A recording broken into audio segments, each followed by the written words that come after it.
सबको ये बताना है कि तुम रावण की जेल में पड़े हुए हो।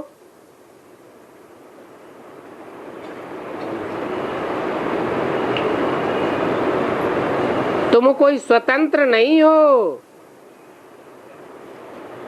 सब बंधन में हो। कहते भी हैं कि हमको स्वतंत्रता मिले, परंतु वास्तव में स्वतंत्रता किसको कहा जाता है ये कोई भी नहीं जानते हैं। स्व को ही नहीं जानते हैं। जब अपनी आत्मा को ही नहीं जानते हैं तो आत्मा का तंत्र क्या होता है,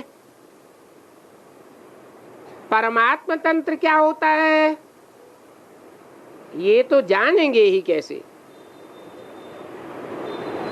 तो रावण की जेल में सब फंसे हुए हैं।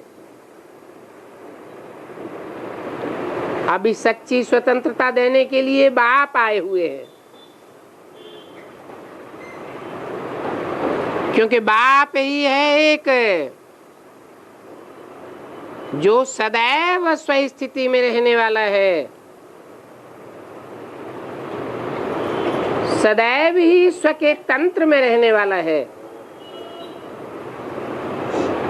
और आत्माएं तो सब परतंत्र हो जाती हैं।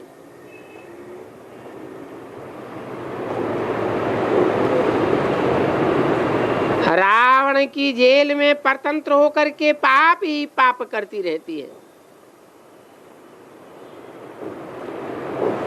तो सच्ची सच्ची आजादी कौन सी है, वो लोगों को बताना चाहिए। तुम ये बातें अखबारों में भी डाल सकते हो।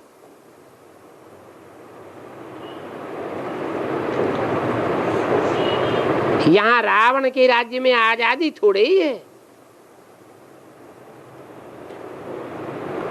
बहुत शार्ट में लिखना चाहिए। बोलो, तुम कहते हो कि गांधी जी ने हमको स्वतंत्रता दिलाई, परंतु स्वतंत्रता है कहाँ?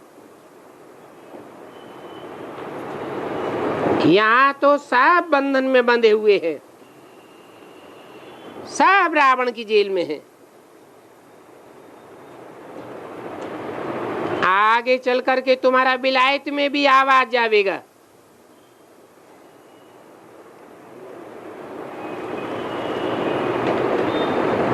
जब वहां लोग समझेंगे तो यहाँ पर भी झट समझने लग जाएंगे। अभी तो एक दो के ऊपर कितना गुरूर गुरूर करते रहते हैं। तो ये कोई आजादी हुई क्या?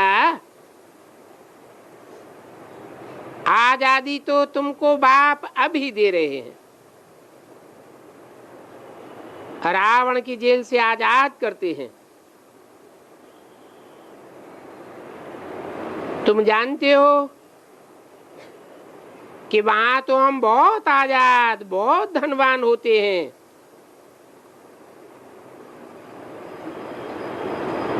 न 5 विकारों का कोई बंधन होता है, न देह का कोई बंधन होता है।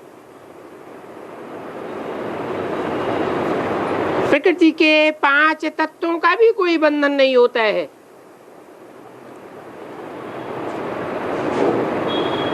हर आत्मा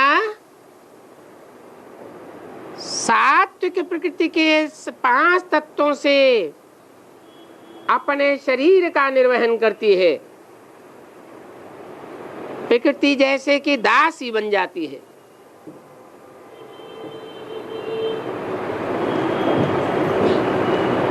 अभी बाप आए हैं तुमको माया और प्रकृति की जंजीरों से छुड़ाने के लिए। वहां नई दुनिया में तो तुम्हारे ऊपर कोई की नजर नहीं पड़ती थी। पीछे जब द्वापर शुरू हुआ, द्वैतवादी युग शुरू हुआ, तो सभी की नजर तुम्हारे ऊपर पड़ने लगी।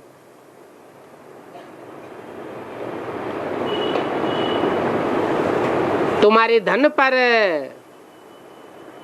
तुम्हारे तन पर सबकी नजर पड़ गई। मोहम्मद गजनबी ने आकर के मंदिर लूटा तो तुम्हारी आजादी पूरी ही चली गई। कौन से युग में? हैं? कलयुग के आदि में। रावण के राज्य में परतंत्र बन गए हो। अभी तुम समझते हो कि हम तो पुरुषोत्तम संगम युग पर हैं।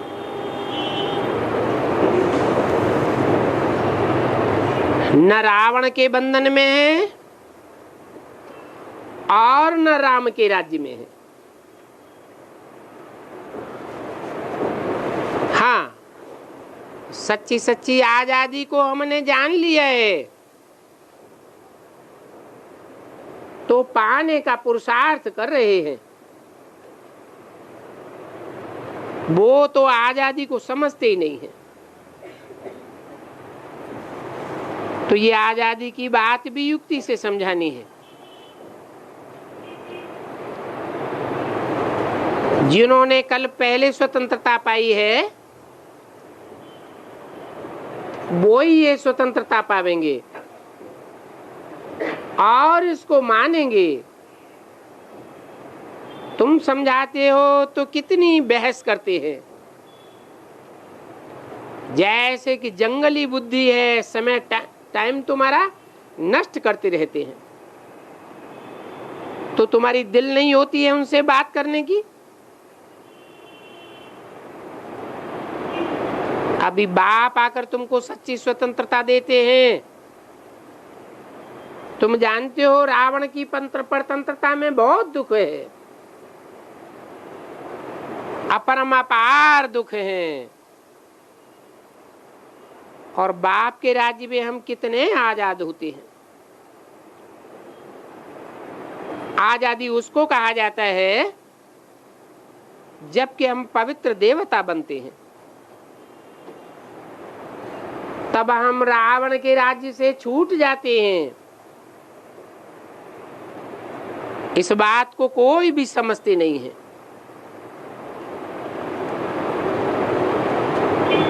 रावण ही पार्ट बजाने वाली आत्माएं भी हमारे अंडर में कार्य करती है। तो सच्ची सच्ची आजादी तो तुमको मिलती है जो बाप ही आकर के देते हैं। अभी तो इस पुराने राज्य में गुलामी है, सभी दुखी है। बाप आकर के स्वतंत्र बनाते हैं, स्वाधीन बनाते हैं। स्वाधीन राजा को कहा जाता है और ये राजाई का योग बाप ही आकर के सिखाते हैं। बाकी तो सब मनुष्य आत्माएं परतंत्र बनाने वाली हैं। इसलिए आज इस दुनिया में सब दुखी है।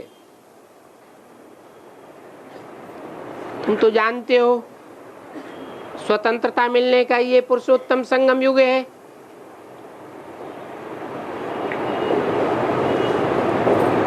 पुरुषों में उत्तम उत्तम आत्माएं परमपिता परमात्मा की सहयोगी बनती है।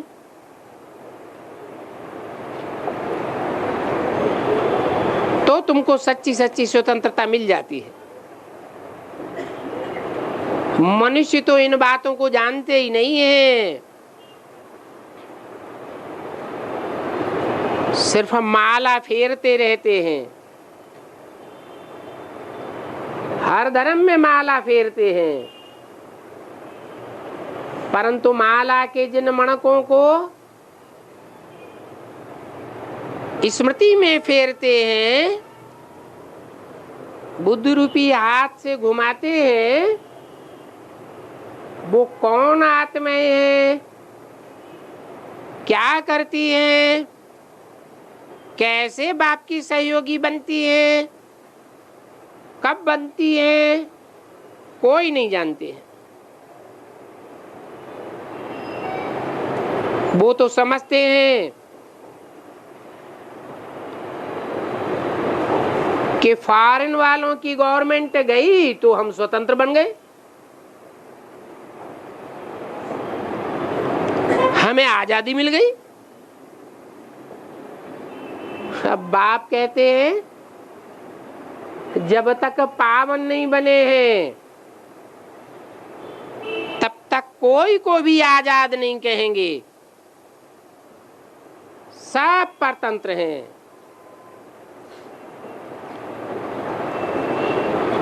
अपवित्र बने हैं,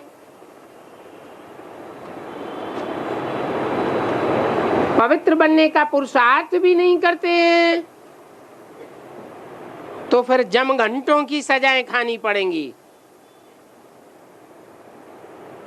और पद भी भ्रष्ट हो जाएगा।